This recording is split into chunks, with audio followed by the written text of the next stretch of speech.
All right, everybody, welcome back to the Forbidden Mountain. Today, I have a very special guest. He is the one, the only Lego builder, VVonderland himself. How are you doing this evening, sir? Pretty good, pretty good. Simba almost has eyeballs. Yeah, that's cool. So you brought a hobby to the hobby, which I Yeah. love and respect. You said his name wrong, but we'll let it slide for now. No big Is deal. it not Simba? I said No, it's Simba wrong? Zimba. You know? Zimba? Yeah, Zimba. Right. Oh, no. I'm ignorant of this No, name. that's not what it is.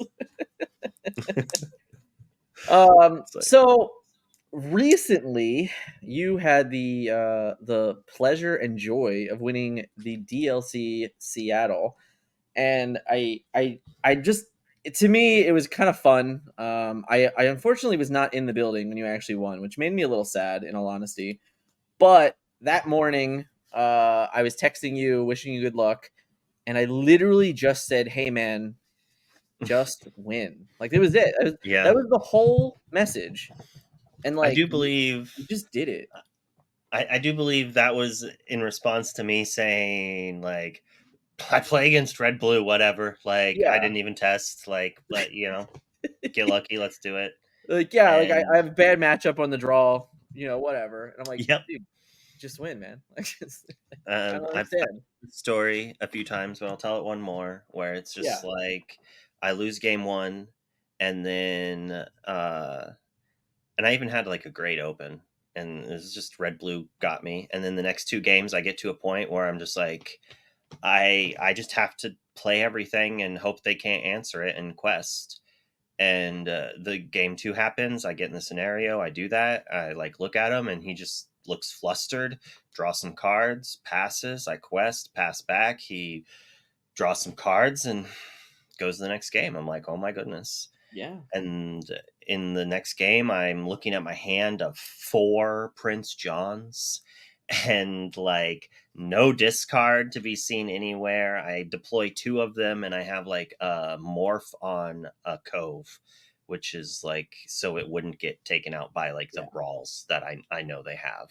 Mhm. And I deploy both and then they play a Tamatoa and I like draw. I think maybe I had deployed one Prince John, then two, and then so I draw in my hand is Prince John and the Ursula I just drew. I have six ink, and they have the Thomas they just played, and I have that in play, and I like do the math, and I'm like, all right, I'm gonna go up to like 12 or 13 or something, deploy these two things, pass, and hope I get to untap. They've got like seven cards. I'm like, don't have B prep, don't have Sisu, and they just didn't have it two turns in a row, and I won. I just Yeah. got really lucky. And it's Um, funny because, in that game, you're weighing the odds, right? And I like to compare to poker a bunch, but this was just like a straight up like, hey, I can't win the game if he has it.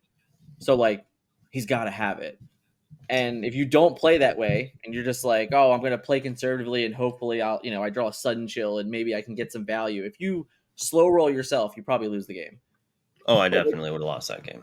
but what you do is you accelerate the clock. And you're like, you know what? You're only going to have two turns to do this. Like that's it. That's all you're going to have. And I think Played that my that's outs. right. Play your outs. I think that's like a real key takeaway for a lot of players is that most times, and I see this honestly, I feel like I see this all the time where players play so scared. Like they are almost always looking for the absolute perfect play to where they just miss the easy ones. And sometimes the easy one is just like, well, they Ooh. have to have it. They have to have it. So definitely, hey, it worked out, which is great. You just won, so that's cool. Uh, And like, yeah. I normally play scared. I like to play very conservatively, Mm, but I also pay attention to when I'm like, I don't think I can win this game, even if I top deck like sudden chills. Like he was at like two lore and had one item, so I knew he couldn't just kill me in two turns. yeah, But I knew that like he had stuff, yeah. but not direct answers necessarily, and like I just had to hope. But I knew he was just going to turn the engine on at that point, and like, yeah, you're not gonna come back from that. No, especially because at that point with the Tamatoa, you're pretty much on turn my whole board sideways with a cove to remove it, or hopefully pick up an honor. Like, you have outs to it, but it's not like great. Whereas determining the factor of like, well, if I just turn everything sideways in quest, it actually makes him do things, which is sometimes even more difficult. It actually presents positioning for your opponent to just not have the right answer, like, or not even make the most optimal play. So I think that that's like really important too. But you are a bit of an Emerald Steel enthusiast. I mean, I've played some games. Yeah, some games. In 6 of the DLCs, how many of them did you play Emerald Steel at? I mean, that's a jaded question. That's a trick Yeah, I'm question. just it's just that I'm just The exact ink combination, no, three just Emerald Steel in times. general. Yeah, sure. Yeah, the exact ink combination, ink Yes. emerald steel 3 times. Okay. Now, it was also 3 different three meta. different formats. Yeah. 3 different formats. It was set Yeah. 3, set 4, set 5. Right. Actually, okay, I'm sorry. I've I've played Emerald Steel at 4 We events. missed one. Okay. Set 3, I made day 2 in Georgia playing Emerald Yeah. Steel. I played Emerald Steel Bucky in Chicago and Okay. did not make day 2. I lost in my winning event against Capu. And then I played Emerald Steel Dock in Yep. Vegas, 71st place. And then I played this in Seattle. So what is it about the ink combination that keeps drawing you to it? Because it was different in every meta game. So like, what are the key staple cards here that you keep finding yourself wanting to play? Ursula. Okay. Ursula 3 and Uh, Ursula 2, both of them? Ursula 2. Okay. Ursula 2 is the only card that has been in all of them. Interesting. Um, Actually, no, I played Ursula 3 in the dock one too. So both of those were in each of them. Ursula 3 is an insanely powerful card, Yeah. but the interaction of Ursula 2 being able to take some of the most powerful things you can do, like its existence itself, put red blue on 2 B preps. Hmm. Like, they had to lean on Sisu at that point. Also, Um, I mean, in most cases, 2 1 jumps as well, right? Like, you're still taking away cards that they were pretty happy to play. yeah, I mean, I think Tipo maybe pushed that one out more, but Eh, that's why you would play 4 Tipo and only 2 of that as well. right. As they could take that on the play. Um, and so I like having the interaction to take the most troublesome cards, whole new world, be prepared, and then some random fun things. Also good against opposing uh, Ursula 3s.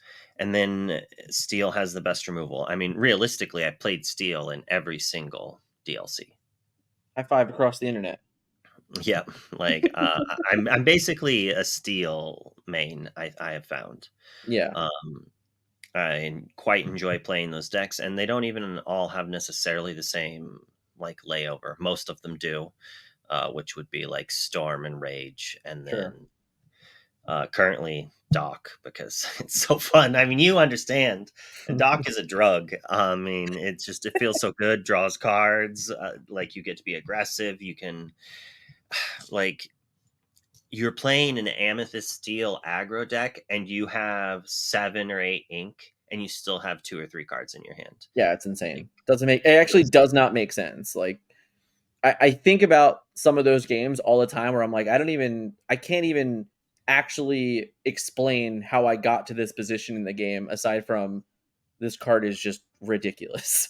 you play Doc on turn 4. After emptying your hand, you draw 2 more cards. The next turn, you play a 1-drop. You ink. You snake back the Doc after questing. Replay the Doc. Draw 2 more cards. And then for every turn for the rest of the game, you are replaying a Doc. Either you draw a fresh one or you draw bounce to rebuy the one you have, and like you just go off. Like, Yeah. it's only been the people I've tested against that will then respect the Doc and will Mhm. actually remove it with removal Yeah. over better characters or higher lore characters, because they know you can't let the Doc be rebought in the Amethyst Steel list, like I'm really in glad that you some brought up this point scenarios. because now I have to have a follow up to this question because I find that to be so very true as well, right? Which I often explain this as like inbred testing in a way because you're playing against, your teammates or some of the best players in the game, and you respect them with all the levels of authority, and they know your plan, they know your strategy, they have adapted, they have molded to it, right? Like, it's just like, it's great. But then you bring that deck to, a set championship, and you play against five people that never played against the deck before. What is the level of difference when you play a deck, like, even though your Emerald Steel dock that you played in Toronto, what is the level of difference of, like, playing with your teammates versus playing with, a room filled of people that have no idea what's going on? I mean, I normally lose to my teammates a lot more. Okay. Like, and so like, to a grain of salt, like you have to like understand that. So it's like, so a long time ago, if you're magic pilled, you'll understand the story. It was Mirrodin block standard, so affinity was everywhere, and it was a monster. And I built a deck, and I was playing. I built an affinity deck, and I just didn't have all the standard cards, but I had legacy cards. I had things like Winter Orb, Okay. or yeah, the one that doesn't let lands untap. I had some Yeah. weird cards in it that were very good, Hmm. and I tested my standard deck against that version of the affinity deck. And once I was beating that, I was like, yeah, I can beat the standard version. Who cares? They don't have the actual problem cards. Like, and Yeah. like, I did not lose a post sideboarded game against Affinity, and I played Okay. against it 7 times at that states. I did actually lose quite a few game ones, but I sided in like 12 cards on my already like very like Molder Slug main deck, Oxidize, Viridian Shaman. Like, Okay. I was Okay. siding in relic things, which is like tap target artifact. I played Hirobi, so it was Yeah. actually just like a reusable removal. I was Right. playing Right. green black Death Cloud. Fun deck, fun deck. Not good, but fun. Uh, but I had learned from that, like, if if I'd go 50-50 against this harder version, I mean, I should just be beating the easier versions. The only time that doesn't work is if it requires my opponent to respect things. Hmm. Um, and then if that's not the case, you just have to hope you can punish them so hard for not respecting it. And like, you're going to lose some games where they don't respect it. They force you to have it, like I did to my opponent, right? Yeah. Like, how that just had to be so insulting to him for me to just be like, whatever, fine. 5 characters that all die to a Sisu when you have 5 cards in play and the ability to draw like 3 or 4 more each turn. Have Yeah. it, punk. Yeah. Like, Yeah. It is funny. It is funny to think about. So obviously pick up the win, right? Now your deck, we have a dock, right, which I think is probably the most unique card, and I don't know that really before the weekend of Seattle, this version of it, the version you played in Toronto, I believe, was a little more aggressive, right? very much so. Like, Yeah. like half the deck is the same and the rest is like different. I don't Right. think there was anything that cost more than 3 ink. Okay. Yeah. Okay. Then yeah, obviously very different. Yeah. uh, so I guess my first question is, why did we have to hold on to Doc? Well, I had to switch off of the initial Vegas list Yeah. because of Green Steel. Thanks, Zan. Uh he We both had a similar concept of half the deck of what we wanted to do, and that half was very good against a lot of the format. Yeah. And then the other half, he played more cards that were good against the non-red blue, but then his discard portion, which I also played some of, but was much lighter on it. The discard portion for me was actually kind of like, uh it was not for the red blue matchup, because that was already my good matchup. I just needed warded threats for the steel Right. matchups to try to play a different, more attrition thing, which he does with his list. Like, when you beat Amber Steel Song, it's on the back of your warded Prince John's and Muses not being able to be targeted, so then you can sing removal, and then like, and the multiple things there. But he went with the heavier discard to try to interact, and at that time, no one was playing this. It's like, Bucky's dead, so no Yeah. one's going to play this deck. And the strategy against Bucky discard was just empty your hand, just top deck and win the game. They don't play Mhm. good cards. They just play stupid Floodborn characters. So you get to 7 or 8 ink, and eventually you'll hit a B prep or a Sisu, and then you stabilize, and then you win the game. Yeah. And Zan's like, oh, you can try to do that. But you're Mm. going to try to go low, and I'm going to make you discard 2 or 3 cards, and then you're Yeah. going to lose the game. Mm. You're going to get stuck at 5 or 6 ink, and you're not going to play your big things, and you're going to lose. And so he was crushing red blue. We had access to Zan's list Mm-hmm. because like he had mentioned that he had played with Aaron. They Mm-hmm. had like so him and Aaron had the list. And as you were mentioning, has like how does playtesting against other good players? Aaron was losing in house to red blue. Yeah. And I think a big portion of that is like he was playing against Bannable, who is a very good player, who knows how to play green steel, played it in other formats, literally knew his list. Yeah. And so like he knew like they quickly realized you have to Flaversham. And if you get an online Flaversham, it's almost unlosable. And like once the all of the good red blue players since Vegas understood that this is the new concept of how you're supposed to beat this deck, and adapted, it's no longer completely unlosable, right? Um, and Because we had kind of thought that as a team, and then some of our testing has shown that it put me on like, well, I want to play green steel, but like I don't think I wanted to play green steel doc aggro, Mm-hmm. but I don't think everyone is on to that. I think there's still going to be people playing green steel and amber Yeah. steel, Yeah. even though they should just be losing to red blue. I expected red blue to be like 40-50% of the meta and be crushing everything. So Like, much. That's a well, very egregious in the number. winners meta, I should say. Okay. All right. That's fine. That's a Like, little closer. I just expected it to stomp. But there was a few decks to take advantage of red blue, and you could definitely just, as I beat them in the top 64, get lucky. And like in this best of two format, like if your opponent gets lucky on you twice, you're out of the event sometimes. Very true. Very true. And so I didn't want to play that deck because I thought there would be a lot of amber steel, and I thought there'd be a lot of green steel who were trying to take advantage of decks like mine that were trying to take advantage of the meta. And Right. so it's the meta's quote unquote solved, but then you have to predict what stage of being solved it is in and how people will react to it.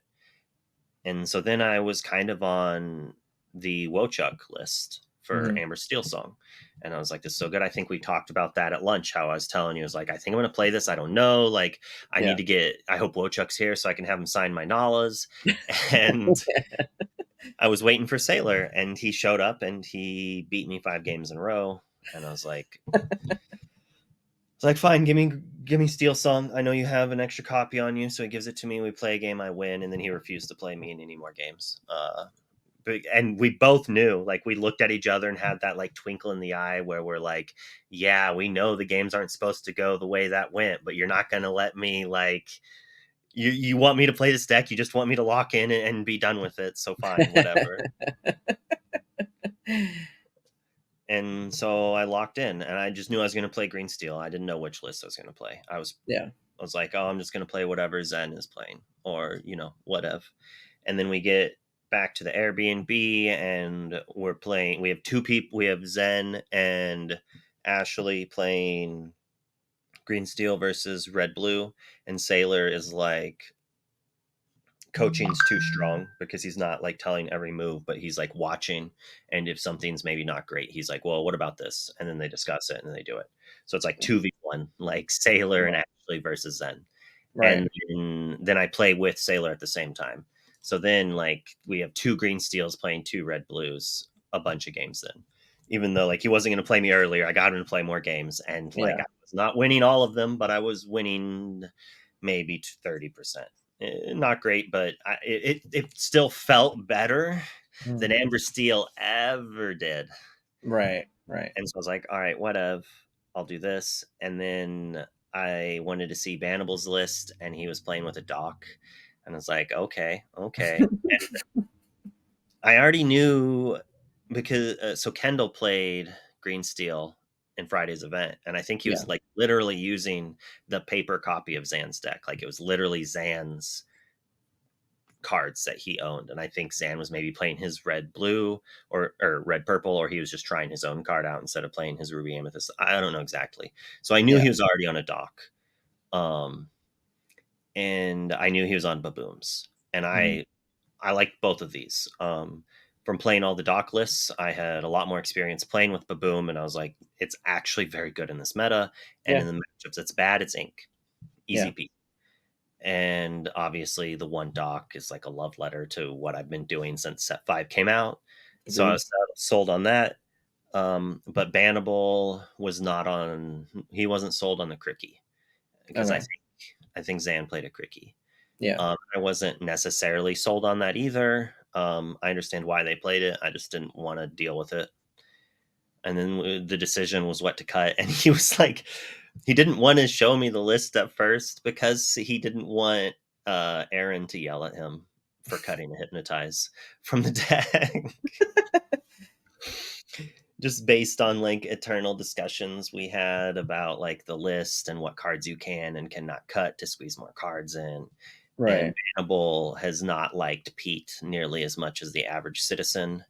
Um, I, on the other hand, have Pete's overperformed for me greatly. Yeah. Our card's pretty good. Yeah, it's good. He Yeah. played like in the Doc aggros. He was just like, it's not good enough to beat Steel Song, and I'm like, it's the only way I ever beat Steel Song. Yeah. I don't understand that comment from a doc So, enjoyer. So. so I think it just has to go about how two different ways to try to beat a matchup where some Sure. people are like, it's not a good enough matchup to even try making better. I'll just like play things to shore up everything and just like hope to dodge. And I'm Yeah. just like, no, I want that 3% more. And I want to try to skill diff a victory here and there and just be Yeah. sad when it doesn't happen. Yeah. I think that's important, though.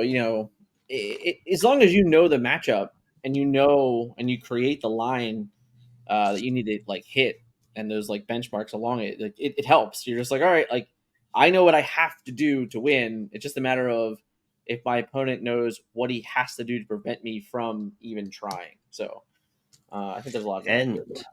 And you have to make sure not to then do the play you thought of in the wrong order, like I did in the top 8 at least once. Luckily, it was in the finals, but luckily it was in the first game that I had already felt like I was losing no matter what. So it didn't like throw me off too much when I needed to play the Pete before the Right. first Ursula, and then because I needed to then be able to sing a rage after playing the double Ursulas.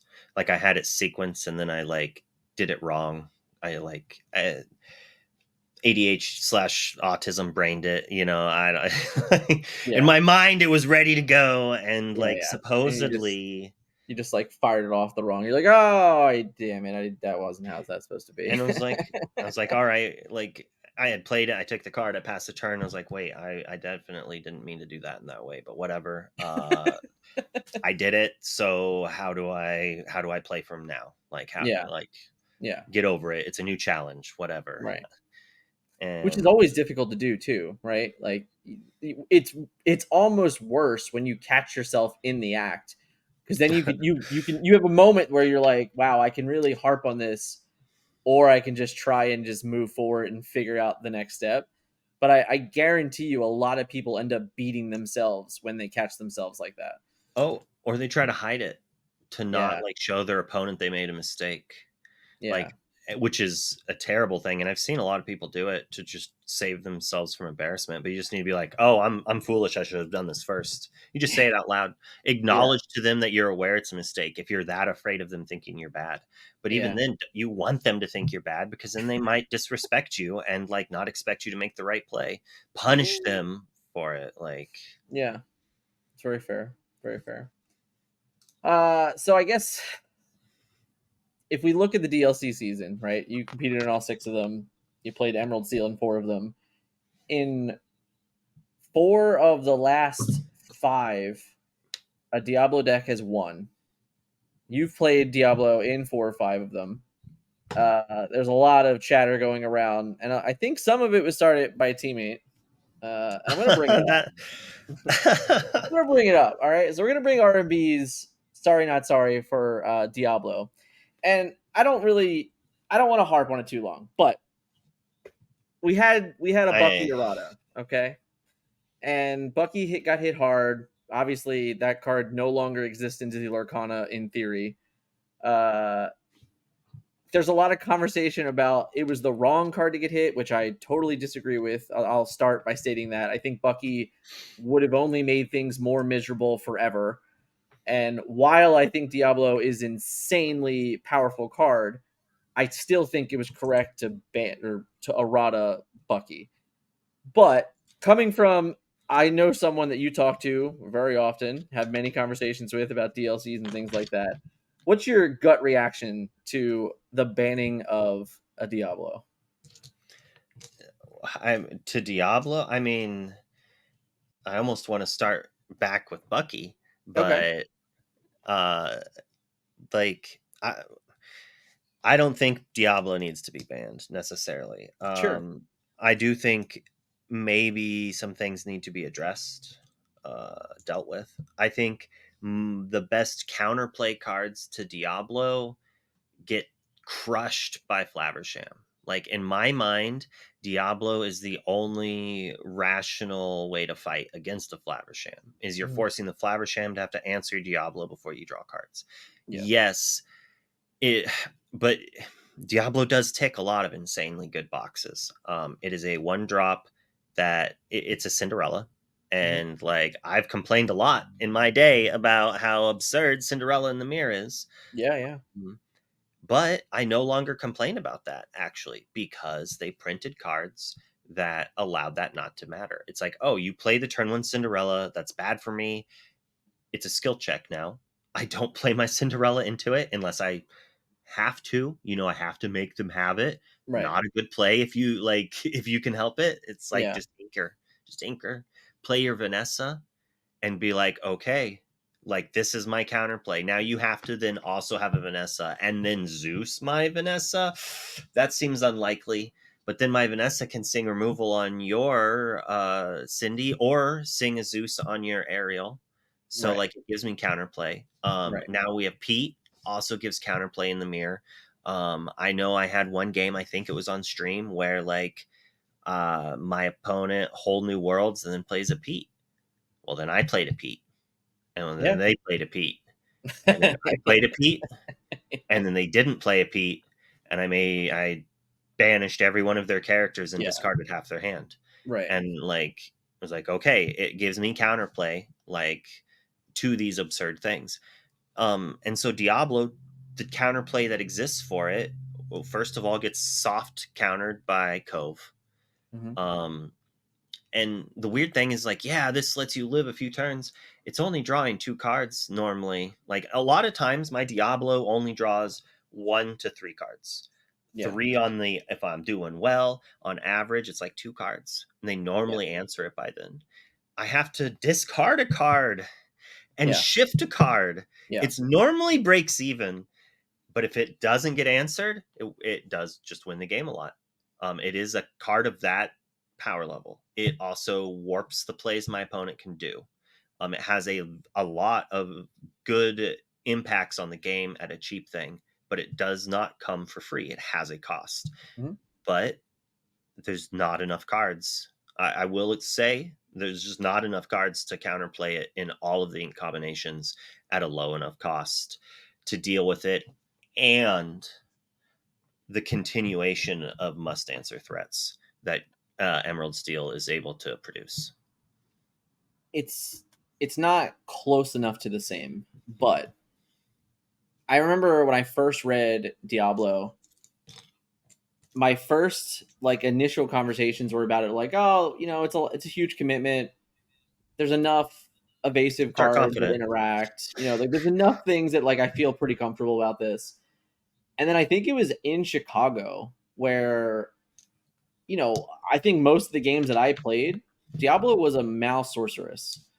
Like that's what it was. It was like I do all my stuff. I exert, I quest. Maybe if I'm lucky, I sing, but it's just going to draw me one card, and my opponent's just going to remove it. And I think that that's when I became the realization, like, okay, maybe this card is not necessarily the fundamental problem, although it is very good and it deems respect. Over the last couple of months, we have just seen it flourish to the top, and we've seen all of the best players in the game like consistently go back to it, consistently play Flaversham. it. So it is one of those. I think Flaversham. it's a fair. I think it's a fair conversation. I'm with It's you though. Flaversham's fault.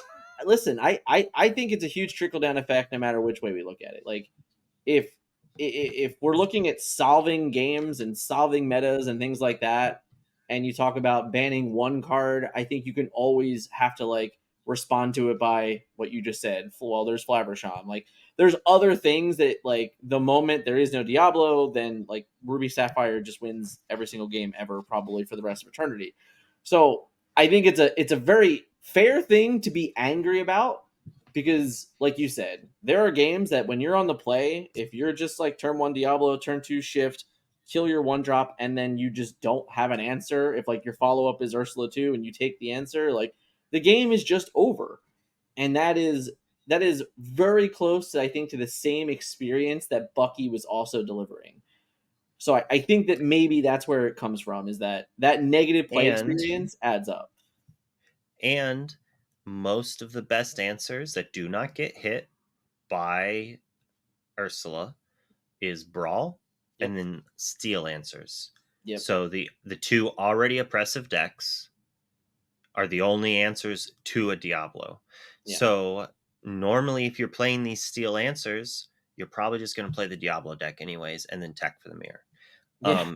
And as I was saying, Flaversham, in my mind, that's like, you're like, in Chicago, it didn't seem like a problem. It wasn't a problem because red blue wasn't the known menace. It Right. broke out in Chicago, kind of like that Yeah. was, didn't it have like an insane showing, if I remember right? Like, or like the people who Red it just blue. had I a mean, really I good think Emerald conversion. Steel was like still half the top eight or something like that. It was still pretty egregious. But I felt like that was when people realized it was actually still kind of good, and that was before Yeah. Sisu even, right? Yeah.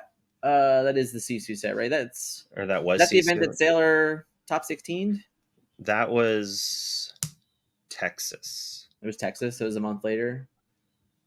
I can't Yeah. remember So exactly. I mean, I know Red Blue was played. I know that I had teammates that day two with Red Blue, so it's both definitely there. Humble and Aaron, I do believe, made day two playing red blue. Yeah. So yeah, it was definitely there for sure. So and so like I feel after that point, all the decks that were being played previously to deal with Diablo Bucky like got pushed out by red blue, namely Steel Song. Right. Um and then obviously with Bucky being banned, everyone was just like, well, I'm not even going to look at this pile because Bucky was the backbone, right? No Yeah. one was just like, oh, it's just good cards. And I think the other reason is, myself included, a lot of people just went and looked back at set 3 builds. Right. And I was like, oh, this is, what we did. And so I built it and it could not beat red blue. No. Like you can't, Merfolk and Beast no longer go in the same deck. Right. Like you have to either maintain super low or all the card advantage.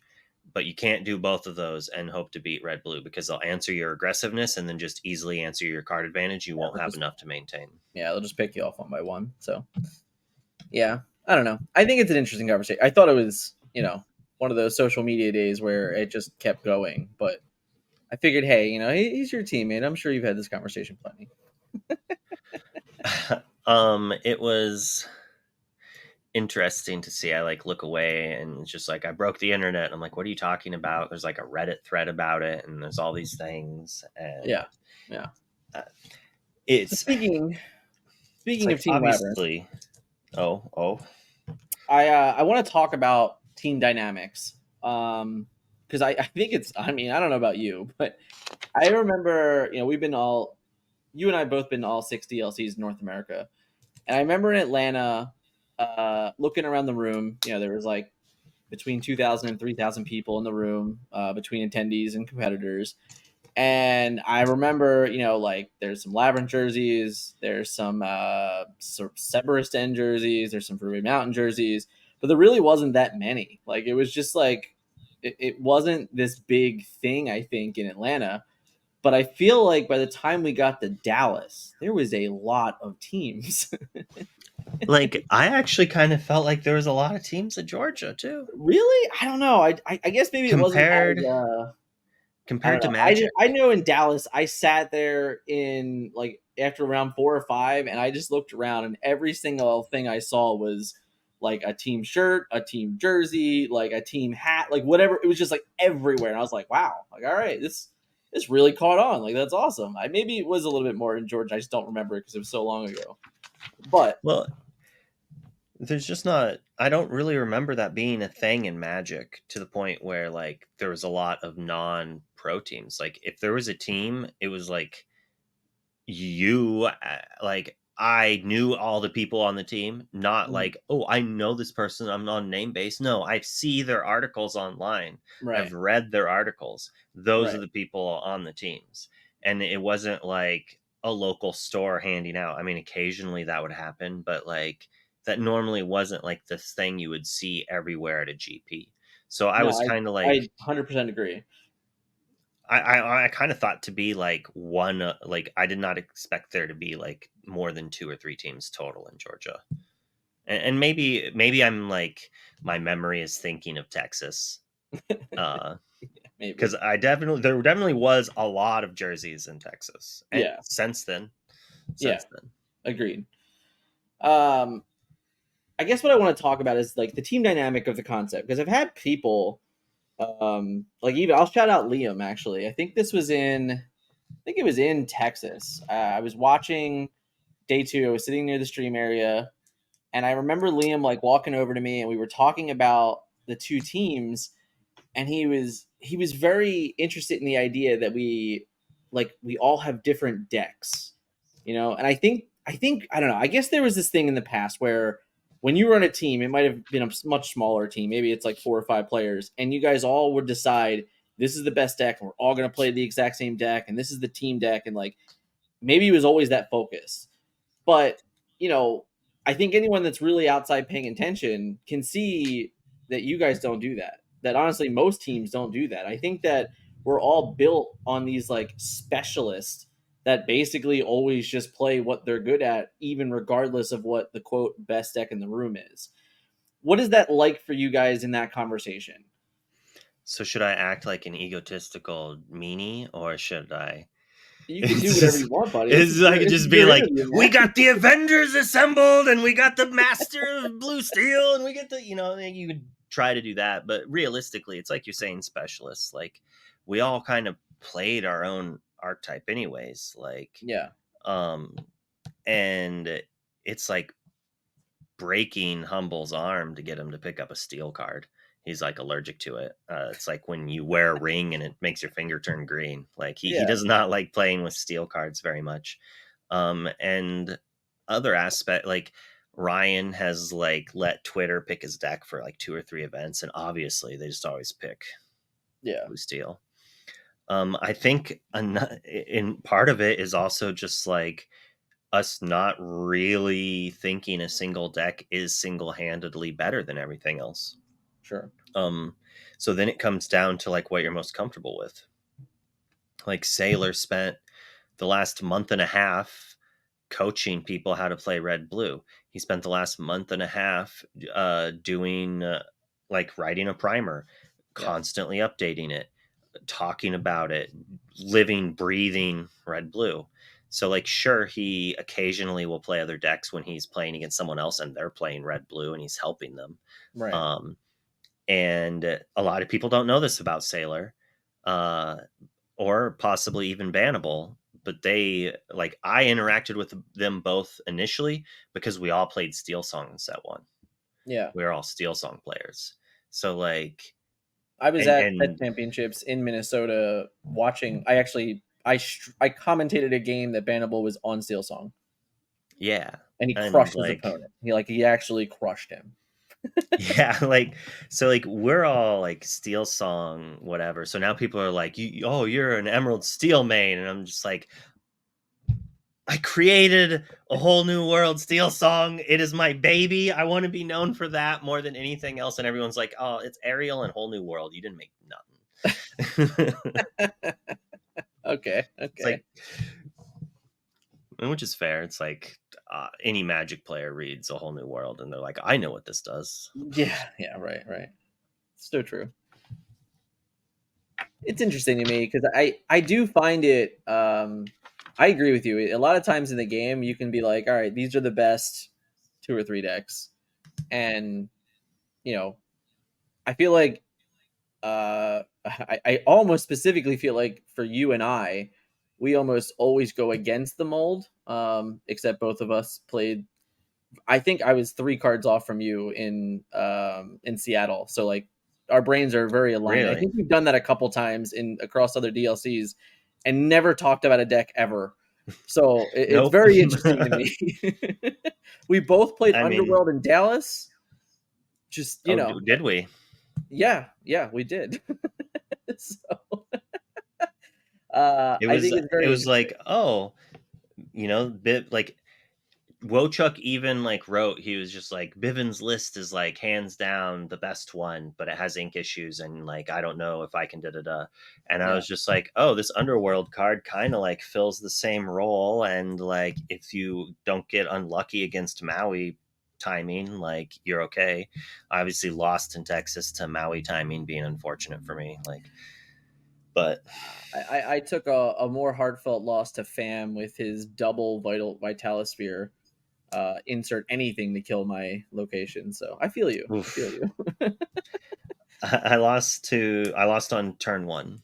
Uh Yeah, I know. You love to to fire fire the the cannon. cannons. Yeah. Fire the cannons. Have I told this story that many times? I just I'm know it. turning into It's my okay. father. I'm It's turning okay. into my father. It's okay. Fire the cannon is a really good card. I played 4 of them in Vegas, so I get it. It's Respectable. it is it is a fire the cannons meta right Yeah. now. It like fire the cannons hasn't been this good since you were trying to Oh, crush the mirror and steal song and set yeah. one. Since you were literally opening your first packs of Disney Lorcana. Yeah. Facts. Well, sir, we are heading into the Azurite Sea. And I know you spent this past week talking about this a ton on your Twitch, which we will plug shortly. But are you excited for Azurite Sea?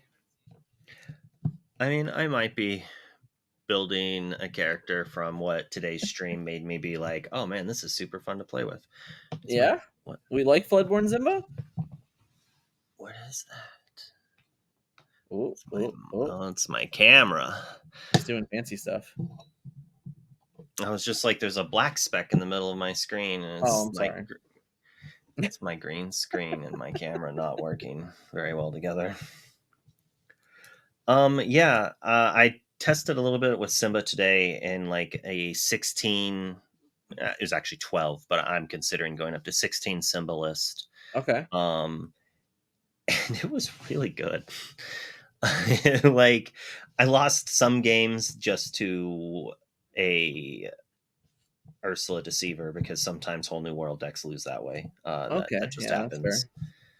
But it just felt so good. Just it just shifts down for cheap, and I was What was the also third Zimba? so I was The playing the the 8 little looter? ones and 8 shifts. Yeah, 4 of the 1 drop, four Yeah. of the bodyguard, Uh-huh. 4 of the new 5 drop, and then 2 of the. I was playing 2 bodyguard and 2 of the 6 drop Simba that destroys The item a location location thing? or Yeah. item. Yeah, Okay. and like I kind of think I'm gonna up it, especially with how much hype these like Oswald decks are getting. Right, like, Sure. and taking out a library is fine. Yeah, I mean, yeah, shift, kill, castle, sense. Yeah, there's nothing wrong with that. It's okay. But it felt really nice just having so many targets for shift cards that they had to answer. And it Yeah, was just like, yeah, answer one of like the 10 terrible 1 and 2 drop characters I have. But I was sure. also playing with Rockstar. Okay. And Were we Pride Lansing as well? I know you like to Pride Lands from time to time. not in this list. I did build 2 lists, one with Pride Lands, one without. But I Okay. played the one without first. And like Simba to then ready up all the characters you just put into play off of Off of Stitch. Rockstar Yeah. was pretty cool. Um, I discarded Lilo, the new Lilo, to the 1-drop Simba Yep. like Yep. 7 times. That sounds awesome. Um, it did. It felt awesome. I never really put her back into play though. Yeah. That Yeah. was the issue. I actually don't think she's going to be as big of an issue as people think Yeah. if you have characters. If you're answering Lilo with a 3-drop Sisu or Brawls, it's kind of an issue. But Right. like the one game that I had won, and I was trying to recur her every turn. My opponent just had multiple characters that could easily challenge to take her out. Yeah. I mean, like, just like one Maui, like, Yeah, like, permanently answers. yeah, like one Maui just goes, I answer this for 5 turns, like, whatever, So I mean, it one of does my have some opponents problems. did make a mistake because of it. They like left her in play. They're like, "Oh, I'm going to take out this Doc instead because you'll just get the Lilo back." And I'm like, "Yes, I will, but But you I'll let me gain two quest for lore. one extra." Yeah. Yeah. If they didn't top deck the Let It Go, I would have won because the card I drew was a Rockstar, and they allowed me to get to 17 instead of 16. But they Yeah. hit the Let It Go for the Rockstar, and I ended up losing from that point. But I mean, them to break sometimes that happens Yeah. that way. But Rockstar's I, so fun. I do wonder. I mean, funny thing to me is like when I look at that card too, it instantly just makes me feel like, hey, does Under the Sea just become that much more playable all of a sudden because it just removes this entire ability from the card? Like, I don't know. Like, I really don't. But it's nice to know, like, if it's a true problem, there's already answers to it within the game, which is always nice. Helps. Any Think on non-amber this. cards? Um, Someone in my chat was like, "Did you see the new like 1-turn kill combo in Oh, okay. With like uh, the Emerald little microbots or Sapphire?" whatever. And I was like, "1-hit kill or 1-turn kill? What does that use?" I was like, "Is that like Mufasa and the ready card?" And then I'm just sitting there, and I was like, "All right, hold my drink." Like, and so I did build up the deck. It's on my Dreamborn. If someone wants to see it, it's Oh, called good. Mufasa. Good game, and you you just turn 2 ramp, turn 3 ramp. You try to play turn 5, 6 Mufasa.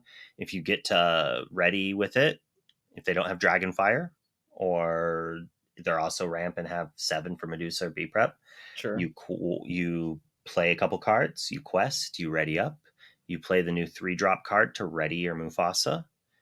Then you play a Do It Again, returning that to your hand. You quest with your Mufasa. You ready all your ink. Like maybe along the way, you sang with another character. Or you used a fishbone quill to put an exerted ink and do it again. You can play a lady, return the ready, do it like. And so the thought is that like if you can buy back or play this 4 times, that's 20 lore Yeah. just off of that with no other like TPO getting a lore here or there. Yeah, And it's probably too cute. that's like the Stitch card, right? It just readies Yeah. it. Yeah. It's just a 3-cost uninkable action, ready Yeah. target character. And it's just like, all right, let's see how let's see if they were right for putting this character can't quest on Yeah, I mean all of the ready cards. you just named 3.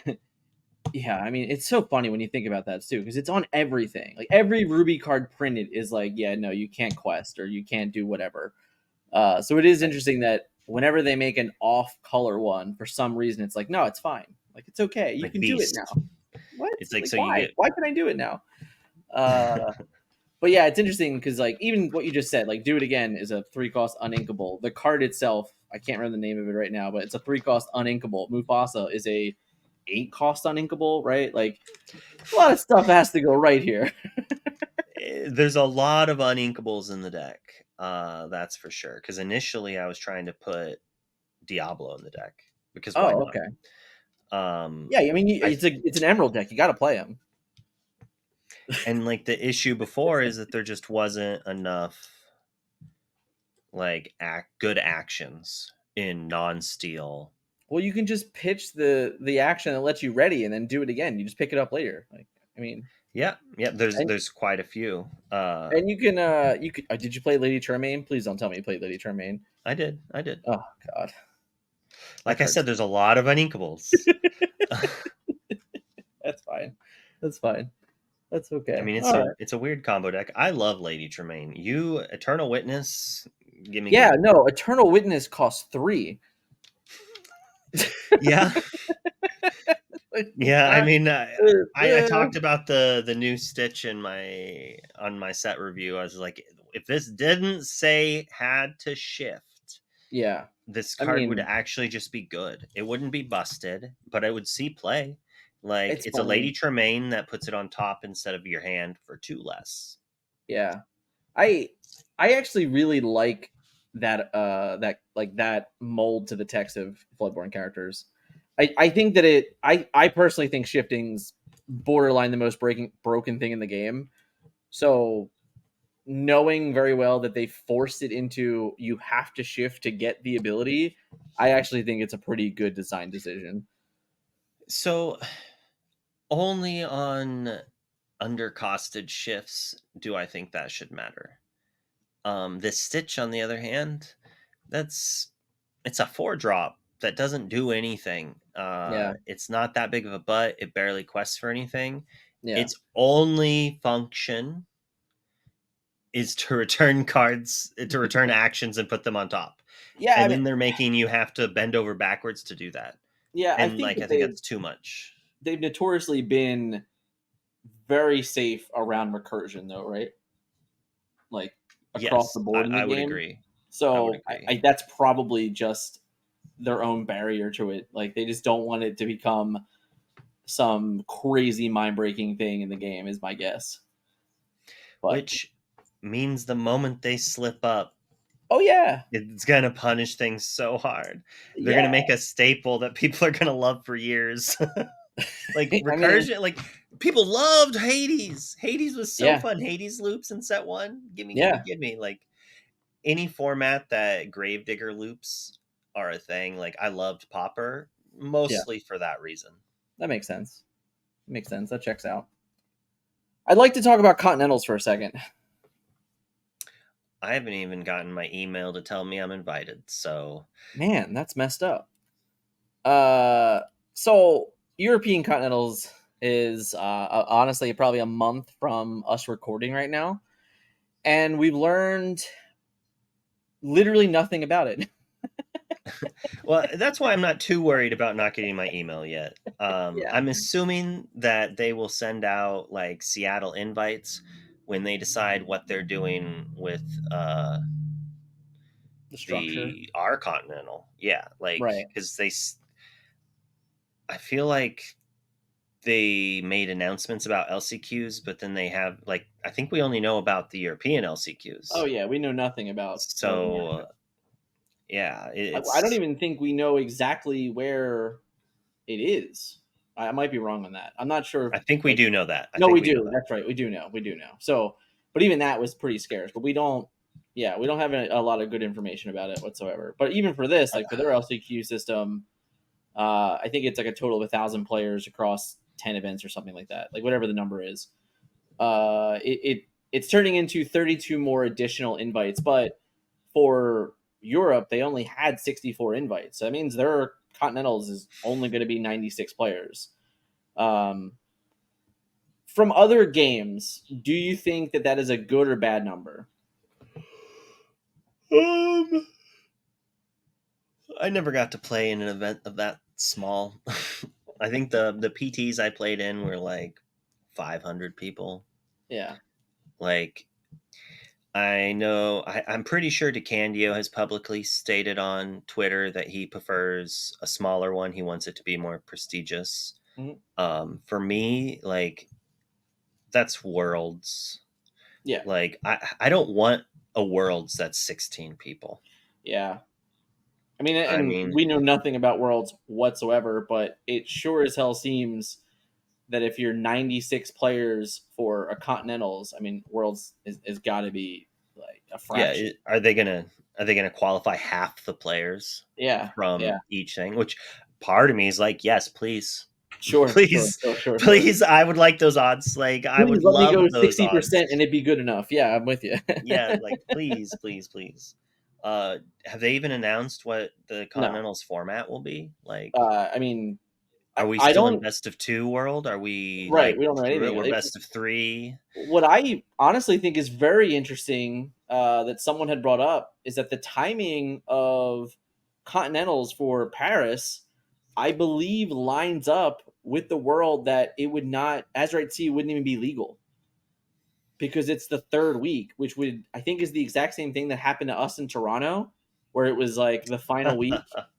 So Oh, get got that Europe, get got. that's what I'm saying. Like we don't know. Like are they going to change the rules because it's Continentals? Like, I don't know. I I mean, hope they do. here I hope here's they do an for the interesting sake question for you of though. set Would you singles. prefer limited to be involved in any way? Yes. Okay. So draft notoriously in this game has meant nothing to this point. I mean, literally Yeah. nothing. I in every game I've ever played, if you make day 2 of a nationals or a worlds, Draft time. the start of the format is limited. So it's normally goes to a draft. In every game that I played, is basically always been like 6 rounds of draft. So it's 2 draft pods, and then it's cut to the top, whatever the cut is. Um, Lorcana has not. I mean, they haven't put any real limelight on draft whatsoever. They put more limelight on 2 pack than they have draft. So while I agree, I kind of hope that that is true. That they create this world where draft is a part of the format. Do you really think there's any chance that it actually happens? Um, yeah, actually. Mostly because like so I don't get to play much limited in Lorcana.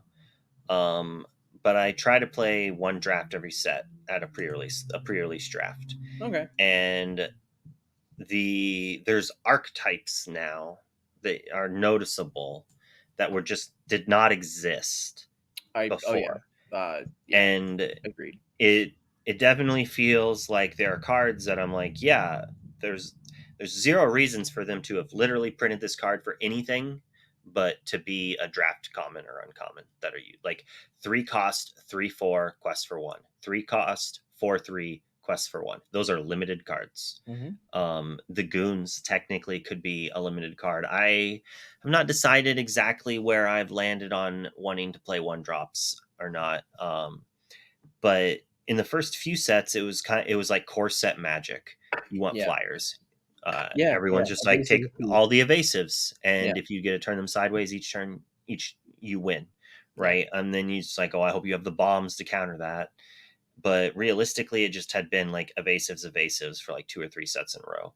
But this last set, I drafted knights Hmm. That's and good. got like subpar cards, but when they were all together, they were like awesome. Well, And it like helps I that got the to deal mines is damages with Dopey, and yeah, I did get like the mine active mines is like sometimes. insane in limited. Mine's absurd, but Yeah. like most of it was just like I had 4 Dopies, Yeah. and then like a couple happies, and then like a bodyguard, I think, and then I had the super rare Grumpy, which isn't actually that good, but it was a knight. Yeah. And I had the Snow like, White. It was awesome. oh yeah, I wish I had the Snow White. And like I kind of just did some ping damage and then use that extra damage to try to take out the evasives, and then just hope that after some trades I had characters and they didn't, and they weren't too far ahead on lore, and then I could just turn my stuff sideways. And then like I think I also had in set 4, whatever the set that the damaged matters, like the bell that moves stuff, was that set 5 as well? Uh, I think that uh, was set 4. no, I think that's set 4.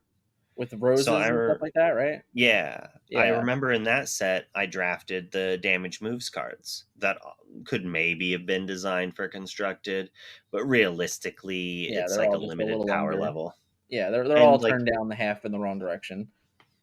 every card with support Right. in my mind is a limited card outside of like Chicha. Yeah, that's fair. So like they're embracing that more and doing more archetypes outside of just evasion. Um Yeah, I feel like Sing Together is like almost specifically a limited thing. Like you get so many standstill boards that the only time you ever actually get to use the mechanic is in limited, in like almost yeah. all the time. And like a mob song can just like Yeah, win you a game. yeah. Like how else are you gonna have 10 ink or 9 ink worth of stuff that all of a sudden you get to regeki your opponent's board? It's pretty great. And like so if they maintain creating and promoting a good limited format, I could see it. The two rares in a pack actually also kind of helps. Like uh the magic formats that limited wise I enjoyed some of the most were like Time Spiral, and then uh the Harry Potter set, Oh. Strixhaven, I think. I Okay, yeah, yeah. loved that limited set. And the things those have in common is the purple slot. Basically, you almost always get two rares in a pack. Yeah, So there's just more power in the draft, which just like raises everyone's deck level up and makes it a little bit more pleasurable. And then like you don't just lose to a bomb because you should technically also have bombs. And if right. there's more bombs in general, you're allowed to print more removal in general because like it's needed. And Yeah. so I like formats like that. And so the more that's pushed, 7 cost banish target characters, draw cards. That's costs too much. Yeah. Like in my mind, Dragonfire should be inkable, and that card should cost 5 and draw you a card and be uninkable. And that's Yeah, like I the can see kind of that. power creep I'd like. Yeah, 7 uninkable, you're probably not even playing that in limited. If it was a song, If it was a song, if it it was was a a Sing song. Together, you would absolutely play it. I mean, that would be great. Even not a sing together, give me a reason to play that 4-drop Ariel that sings Sure. Yeah, 7. yeah. I That's think she fair. sings 7. Like 8 or whatever the there's number is. She's 3 up. She's plus yeah. 3, yeah. Yeah, I could see it. I think that's fair. I think Singer's another weird mechanic because it's specifically in the last few sets is that the It's songs are busted. not like very good, you know? So like A all the few are singers, very good though. some of them are, but you know, I mean, obviously, you're welcome and is an uncommon, so that kind of helps. But it's also a weird card. But like Bruno's a rare, so I think a lot of the more playable ones are probably closer to rarity of rare or above, right? So you know, Yeah. it gets weird. The sing together stuff all makes sense, and the singers help with that.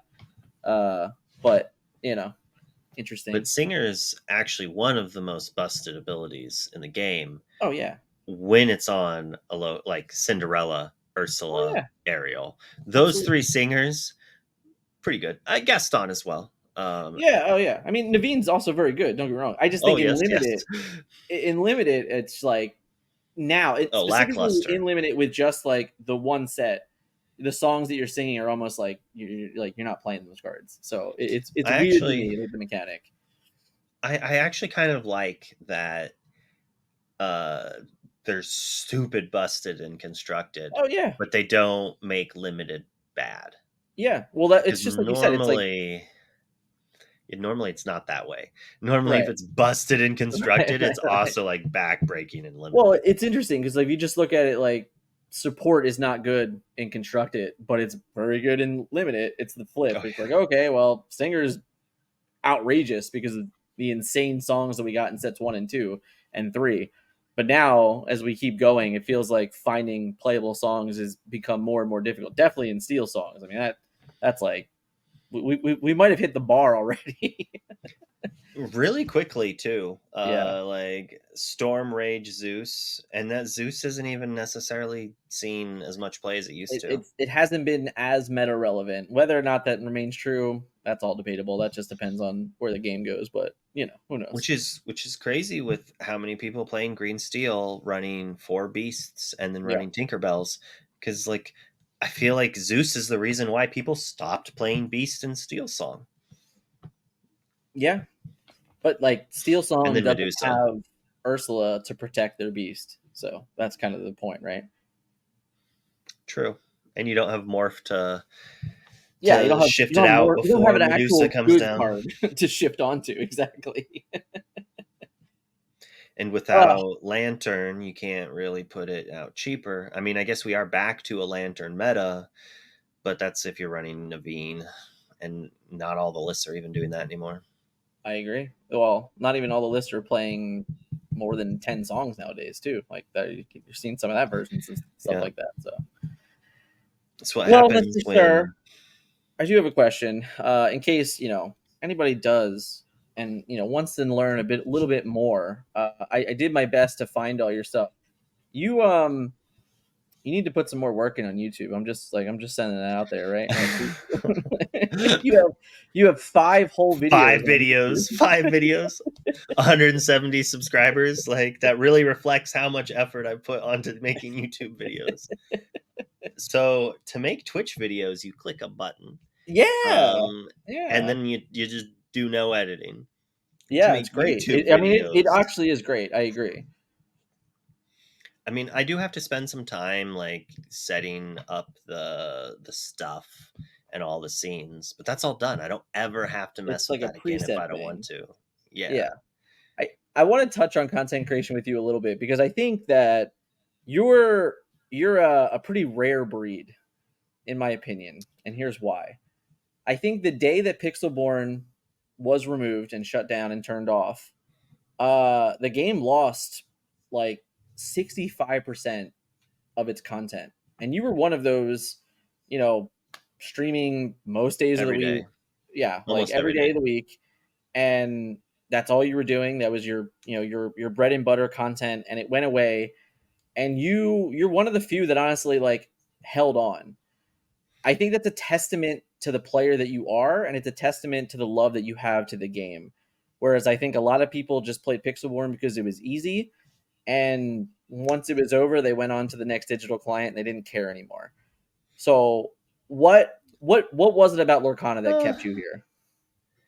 well, first of all, I mean, I have to give credit to Earlmeister Oh yeah, because no, there are a few. There he are a few. There's he 100% a few. did not stop, Hmm. and he single-handedly gave people content to Hmm. watch for at least 2 or 3 months.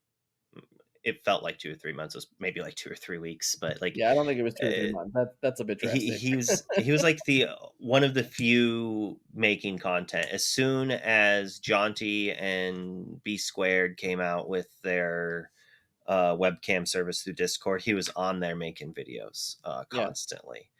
He was, I think, already trying to make YouTube content as well, and just all sorts of stuff.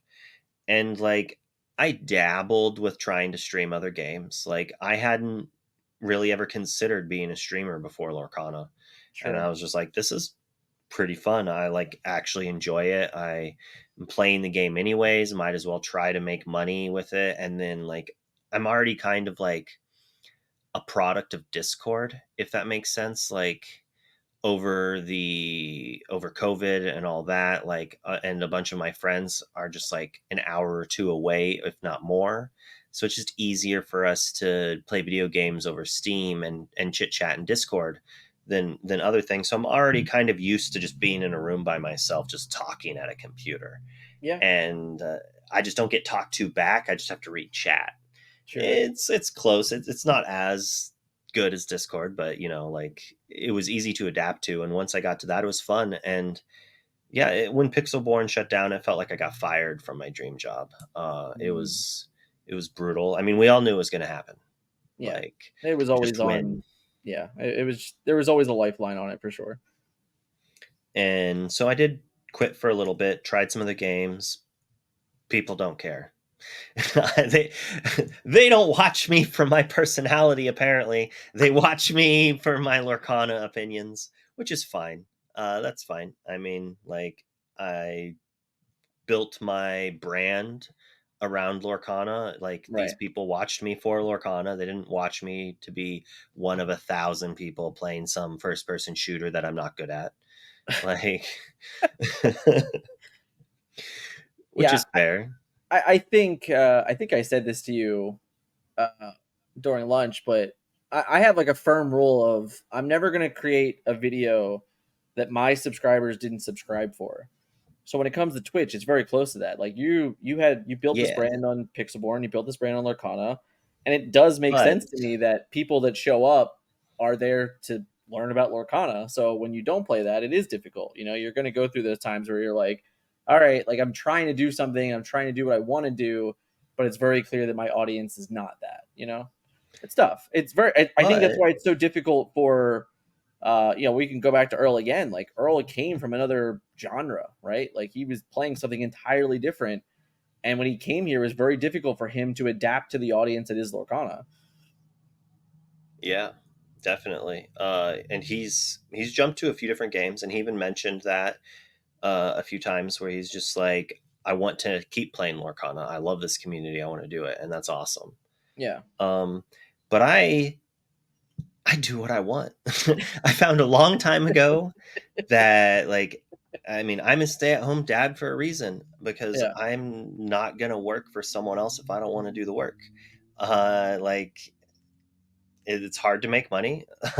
Like, Yeah. Yeah. you got to learn to live making less money, but like, I want to enjoy my life. I was just like, do I want to work my butt off and have a terrible 10 to 15 years and then have some money and then have some good years, or do I want to just enjoy life every day for the rest of my life? And like, as a greedy person, I chose to try to enjoy life every day for the rest of my life. There's consequences to that actions, for Sure. sure.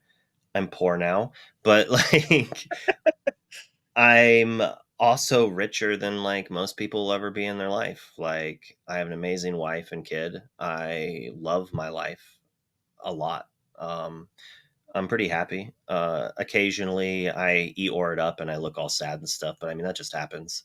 Like, I'll get game depression where just like nothing's fun. I mean, I guess it's probably just depression, but that just happens sometimes. Everyone can get that. And if it's too rough, always try to talk to your friends and family about that. There's hotlines for that, um, which can happen.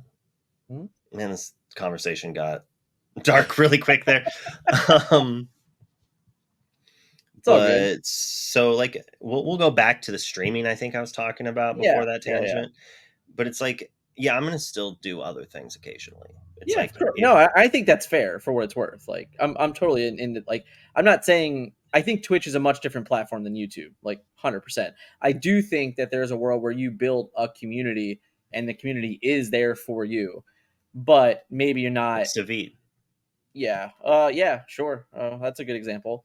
But like, not necessarily the entire community is betting on that, right? Like, you might have your loyal, um, let's There's a say few. 20%, right? Like if 20% of your audience is like here for you and always for you, then that you just know that, hey, I can just say 20% of the people are going to be here no matter what I'm doing, which is still better than zero, right? Like, and I think Twitch does allow And that for sure. And a lot of those people who stayed with are the people who interact with you too. And Yeah, so of that's good, course. because those are the, like, obviously we love lurkers. I mean, they're the backbone. They're like a large percentage of the viewers. You know, you don't have to They make your interact. day easier in some ways too. You're just like, all right, like I can see what's going on. This is great. This makes me feel nice. Yeah. And so, like, when I did other games, like, I had like 20 viewers and around Mm, there. yeah, And like, I mean, a year ago, if you said that, I'd be like, "Oh yeah, I had 20 viewers while playing Space Marine. Let's absolutely. go!" Yeah, yeah. But these Lorcana viewers have spoiled me rotten, so I'm just like, "Yes, give me 80 viewers. Yes, yes." Yeah, you've said this a couple times now, and I'm sure it'll only continue to be said. But if there is a day where a official digital client is there, there Please. certainly will be an audience for it.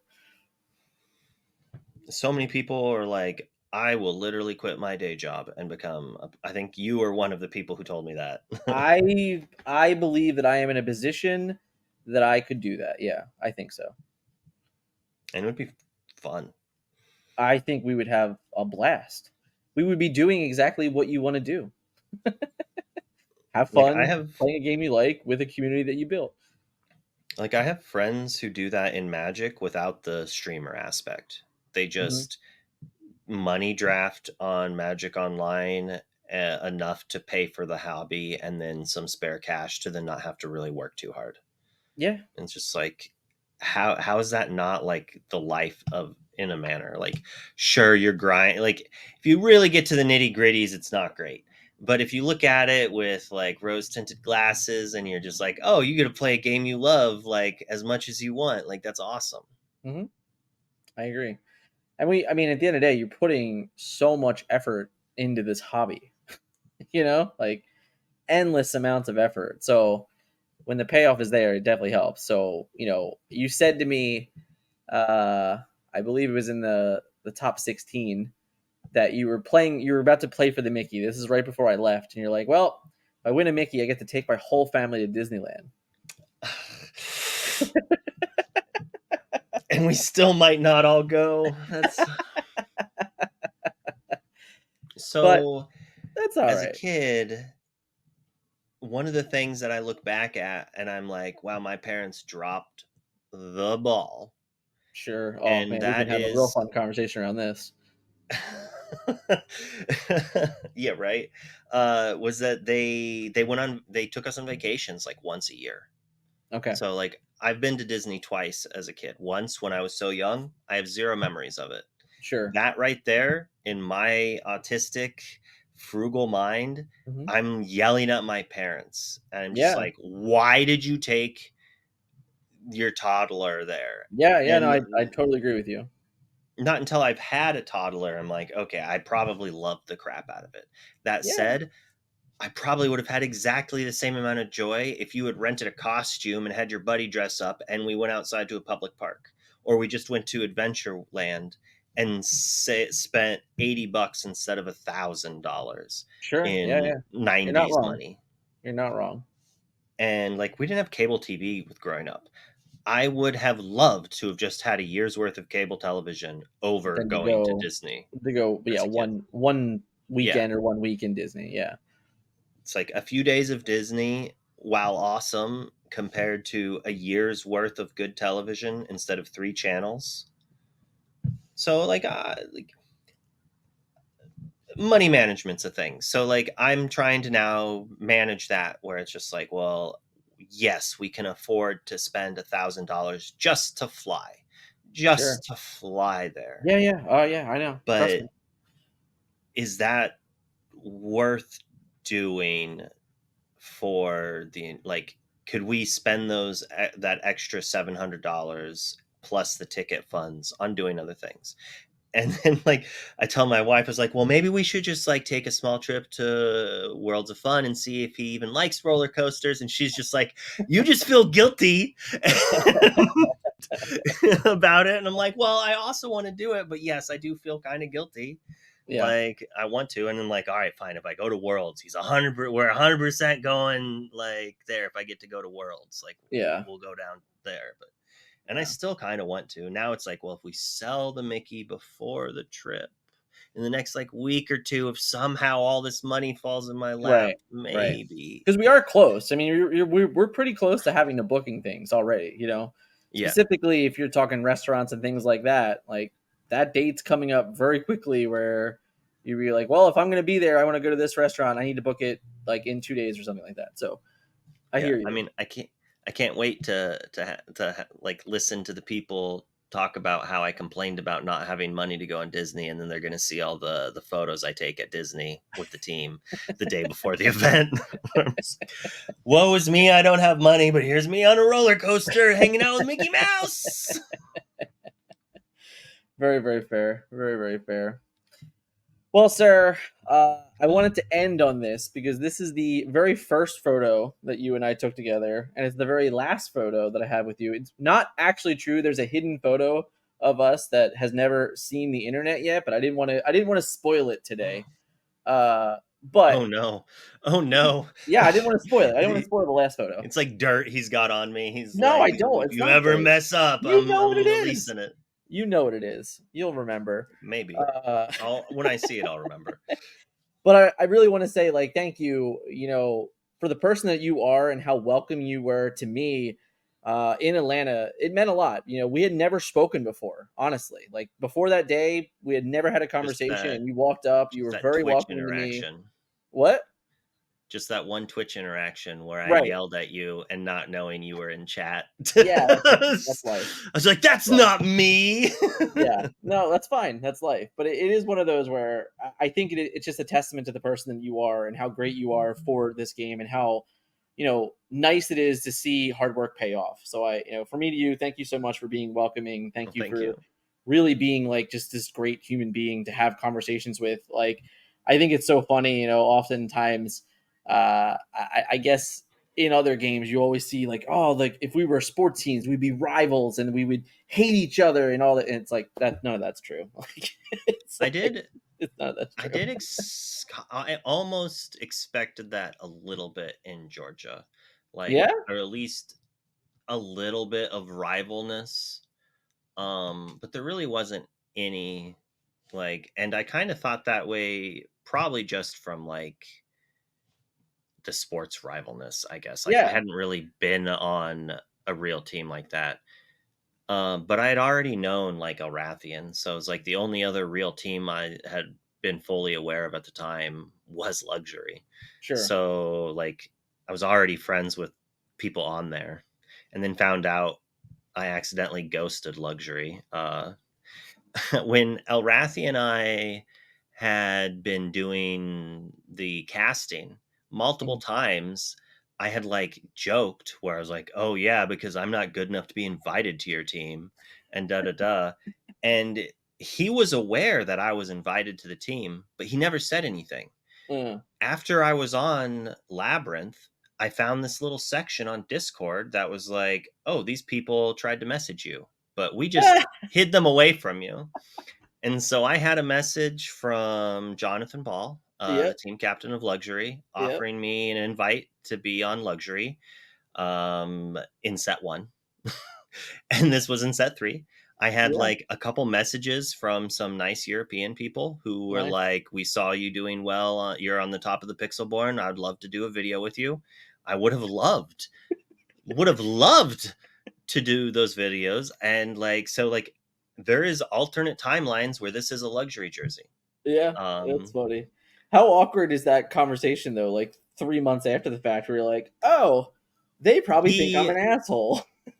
that was the thing, is like Warp never said anything about it Yeah, ever.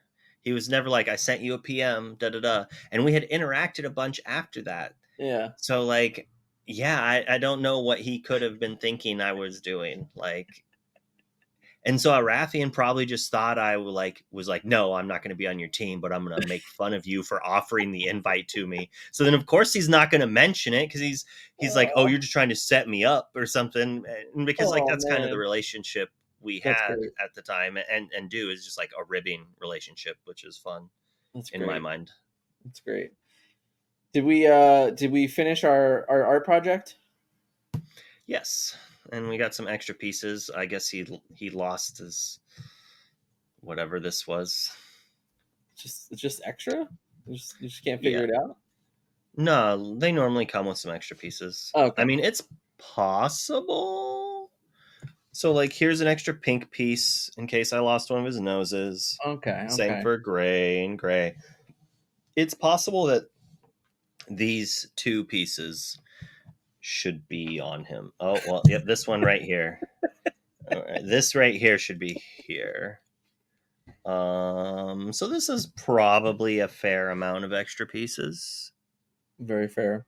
Is there any last words or anywhere you want to send anybody after this video? I have gotten worse at this with every video I've done, I swear. At this point, you should know who like everything. I don't know. Like if people watch, they should know who I shout out. Like I guess my team, my friends. You can check out my channel. Um, yeah, I don't know.